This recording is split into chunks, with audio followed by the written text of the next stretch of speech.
Drivers, start your engines! This is Greg Creamer's Full Throttle, powered by Race for RP. Hi, folks, and thanks for joining us here on Full Throttle, powered by Race for RP. I'm your host, Greg Creamer. Great to have all of you with us. And we've got a very special show for you here as we're going to be discussing a few things IMSA. Of course, Sebring is coming up this coming weekend, and we're really looking forward to sort of exploring what to expect there and what Sebring is all about, what makes it special. As always, an absolute delight to have joining us Calvin Fish, NBC sports analyst, and one of the best analysts in the business. And always, Cal, great pleasure to have you with us on this one. Great to be here. Looking forward to this weekend. Sebring is one of my favorite events on the IMSA schedule. Very different to Daytona, which I'm sure we'll chew on a little bit here. Absolutely. And joining us for this one, the guy who has the most class wins in the history of the Sebring 12 Hours. He is in the Sebring Hall of Fame. None other than Johnny Red, Johnny O'Connell. Johnny, thanks so much for joining us here on Full Throttle. Hey, guys. Thanks for inviting me and joining you. It'll be fun to share some stories.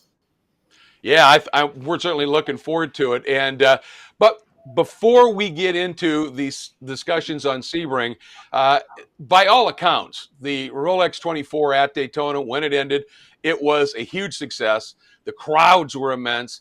It really kicked off a new era in sports car racing at a globally connected level. Very good stuff. But we have now one dark cloud that came out of it, and we really do have to address it. It was announced by IMSA that there has been a penalty assessed to the Meyer-Shank racing team for a technical infraction relating to trying to conceal the minimum air pressure in the tires. And that's a long, convoluted story, but that's what it comes down to. They get to keep their win, but the rest of the penalties were pretty extraordinary. And Cal, I want to talk to you first about that. It's a big deal. They get the win, but they're no longer leading in the points. It's huge, Greg. I mean, the fact remains is that they had speed that whole week. Did they really need to do what happened there? Essentially, one of their engineers was manipulating the TPS system with the tire pressure system going back to the box, and what information was then fed on to IMSA. And you have to look back to the qualifying weekend at the Raw where Tom Blomqvist put that car on the pole, where those tire pressures not really monitored during that session. So they had speed all week long, but they were the engineer was certainly looking for that little safety net in terms of, being able to run the car a little bit lower on tire pressure. Did that make the difference in the win? I don't really think so, but if I reflect back without sort of like going back through the whole race, I did notice that on certain restarts, that the 60 car was a bit more stable. You saw the 10 car, similar car, obviously the other Acura in the field, was snatching the brakes, locking up a little bit. So it seemed like that lower tire pressure may have given them a little bit of a performance advantage, certainly made the car more comfortable to drive. But it's just really an unfortunate situation as we now move forward. We head to Sebring. We should be celebrating their big victory there, 2 in a row. And what do we do next year when we go back to Daytona? Do we say Meyer-Shank are going for 3 straight? This one will always have an asterisk, and it's really difficult to move through this. Yeah, I agree. And I mean, let's not forget that the second Acura was second and was also very quick. So clearly the Acuras themselves, with the great driver lineups, they were in play there. But I guess the other question is, and Johnny, I'd like to get your opinion on this. You've been racing and in this sport for a while. They had the great win at Daytona last year. They had the great win at Petite last year.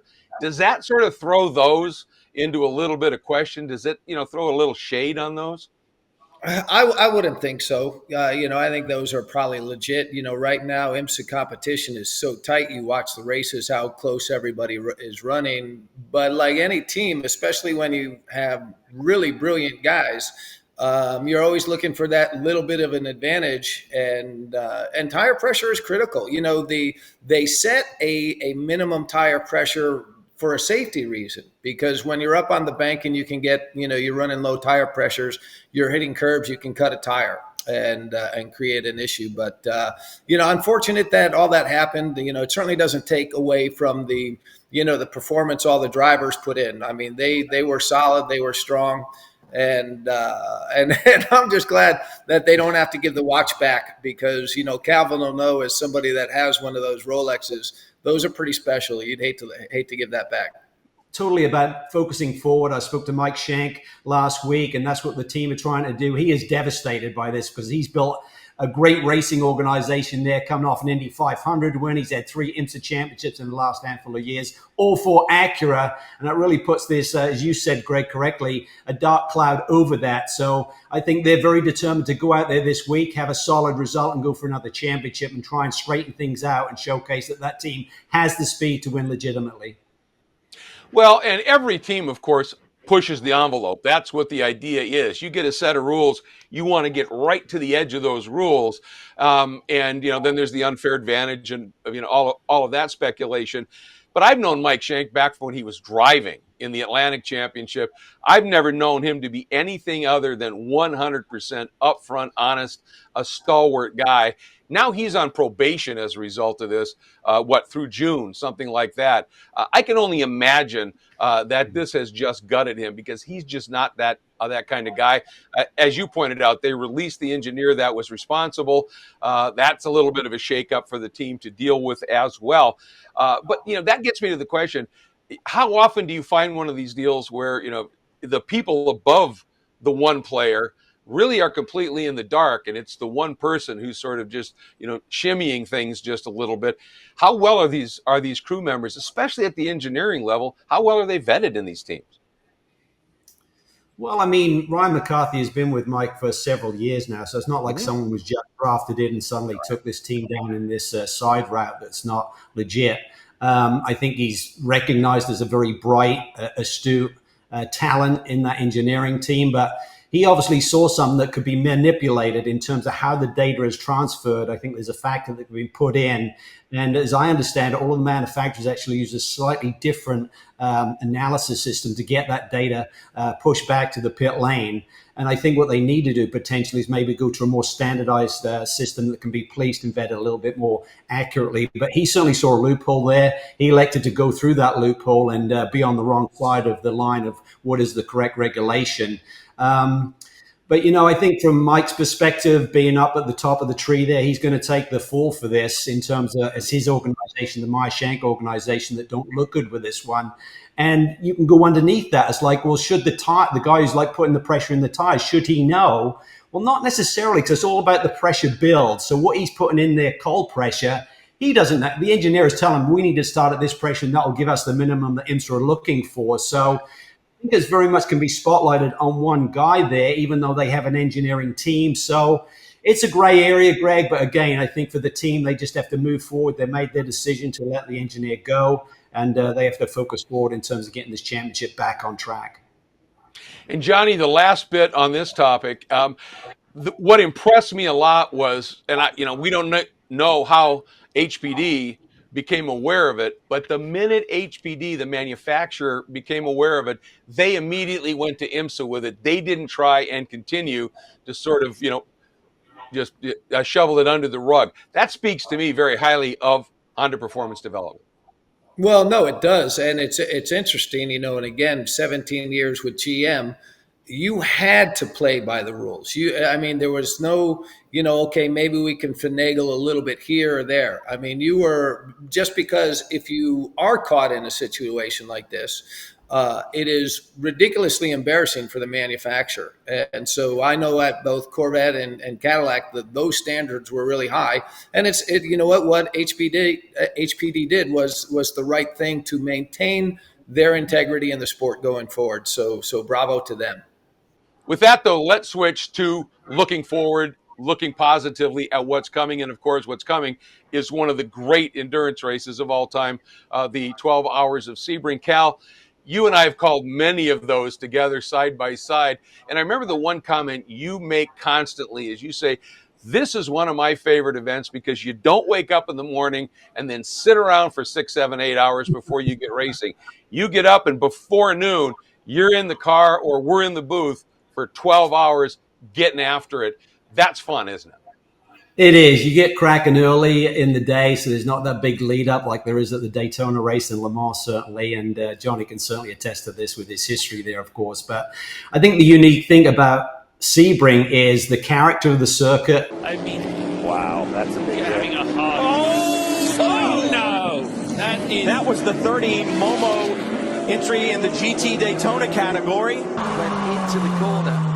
Started to turn into 70. By the way, it's also an indication. 7 seconds now as he heads out towards turn 10. Oh, we've got a car upside down. It's the 64. This will be a safety car. This is the exit of turn number 17.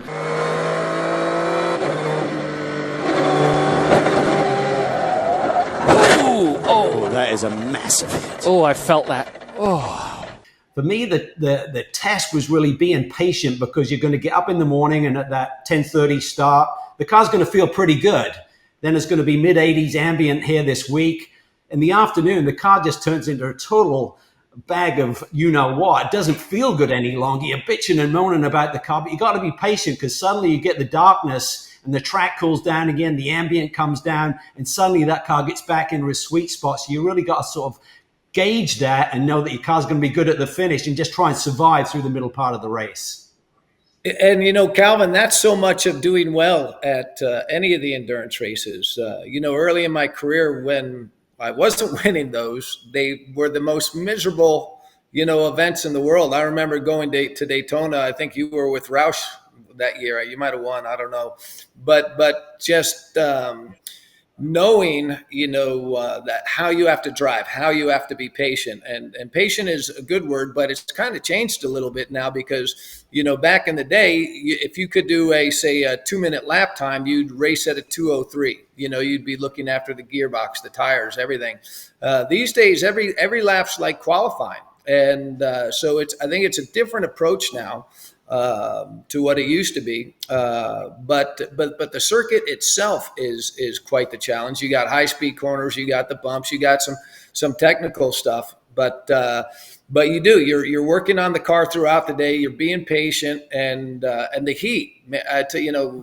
Now it's a lot easier with air conditioning in these cars. I mean, compared to what you and I dealt with, brother, it's a different world. But it My feet used to feel like toasted marshmallows by the end of the race with a front engine car. Just the heat that comes up through the pedal assembly and stuff was just crazy. These kids these days have no idea how good they have it. Air conditioning. Are you kidding me? I mean, you used to do like an hour in the car, and on a hot day, you'd get out and your body temperature would be in the 102s or 103s. That's how hot the car is. Now once AC came in, doing a double or triple, was really not a problem. But historically speaking, our two big ones are Daytona, Sebring. You can, Petit Le Mans is coming up there. For myself personally, just the history of Sebring and the circuit was always magical to me.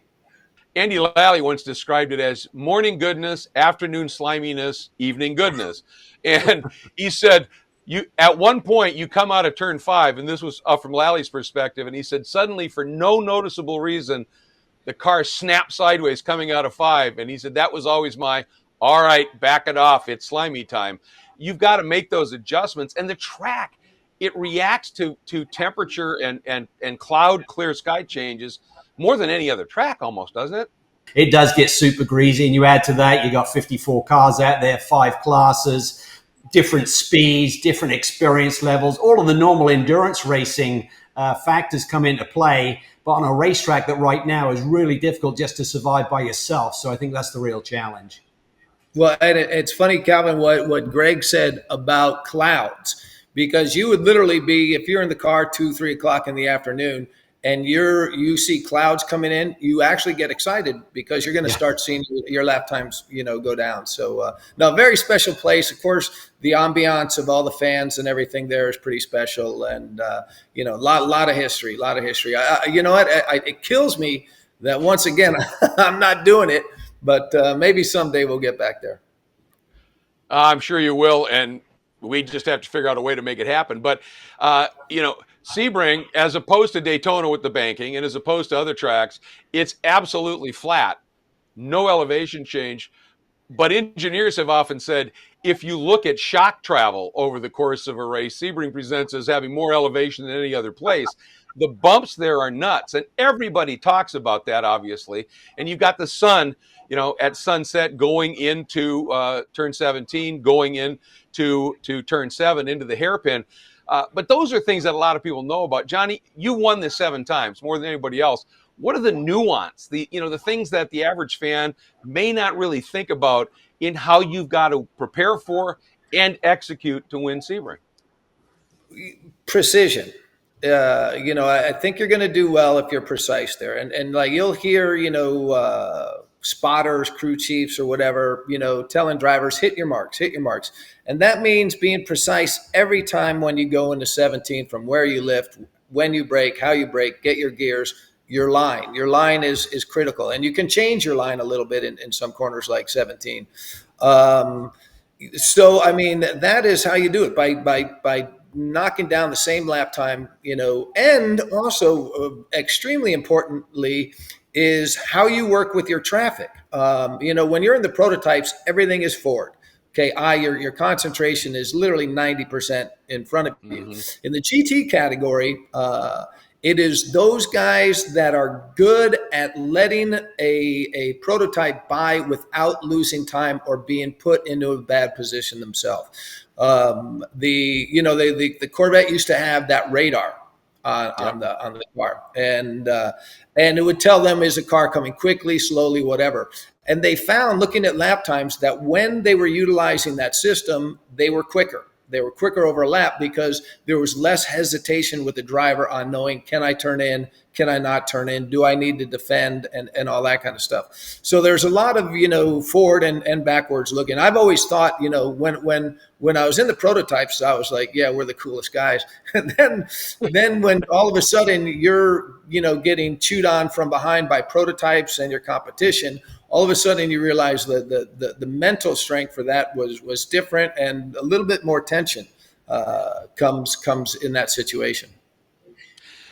So from that situation, one of your class wins was an overall win, driving the Nissan back in I think it was 1994, to win Sebring overall, Johnny. Yes, class wins are one thing, but they make a big deal, first of all, of that picture of the overall winner at Sebring every year. That's got to just take that up another notch in terms of just something that you've done that's special. Yeah. To be honest, I got to tell you, a win's a win. I mean, that's one of the things I don't really like so much about sports car racing, because the guy that wins at, their class in anything, that's every bit as special as the overall win. So yes, the overall winner gets celebrated a little bit more, and their picture gets put on, USA Today or whatever. But the win that, whoever, won in GTD at Daytona, those guys worked every bit as hard as the guys at Meyer Shank. And if you have a moment to share a quick story. So, my last win at Le Mans was 2009.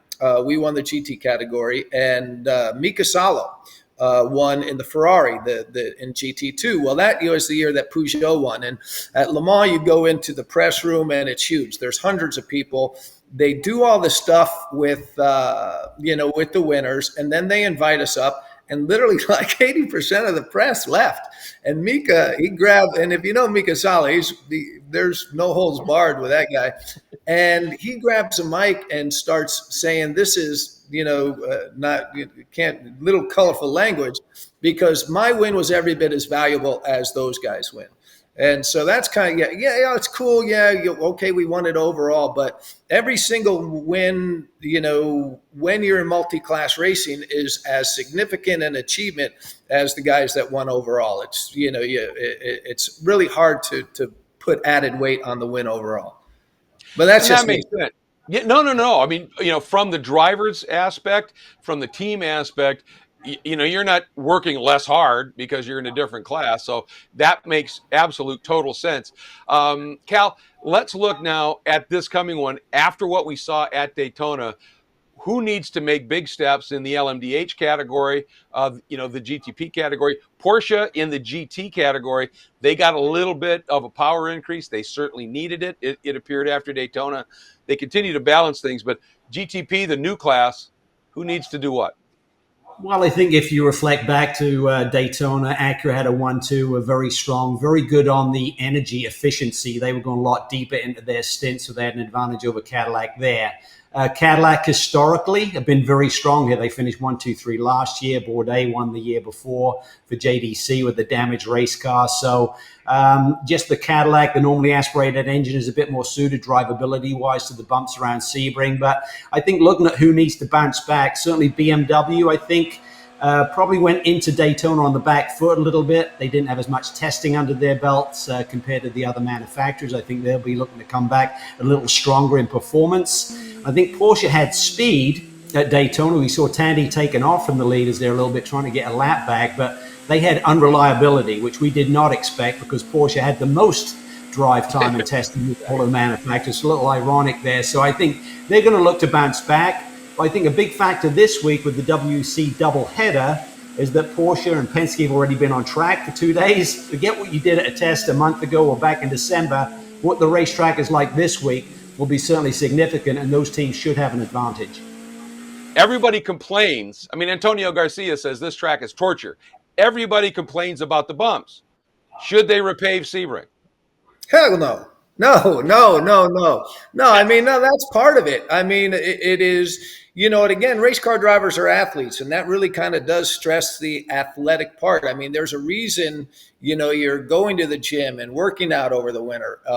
And Sebring's a lot of it. You want to make sure, and you also want to be that guy that at 8:00 in the evening, they're putting in the car, and you want to be that guy that's the strong guy. No, definitely no. I remember having a chat with Dr. Panos about it, and he was like, "We're never gonna pave that place," and it's the character. I mean, again, it's the history. What paving those would be like paving over the bricks at Indy. That would be sacrilegious. So, and again, I still get to run there. I get to race there this year in SRO. So I'm pretty stoked about that. That it's home, it's special, it's history. And I think like all fans, I'm a fan, very much looking forward to this weekend and seeing a great event. Thanks, guys. Thanks very much. And thanks to all of you for joining us here for this special edition of our Speed Trap segment on our Full Throttle Powered by Race for RP show. And as we end, as we always do, we truly encourage you, please go to polychondritis.org or raceforrp.org. Find out a bit more about relapsing polychondritis, an absolutely awful inflammatory autoimmune disorder, and other related autoimmune disorders. Learn about them, try and spread the word about them, and if at all possible, give a little bit, because every little bit helps in the ongoing, never-ending search for a cause and a cure for these horrific diseases.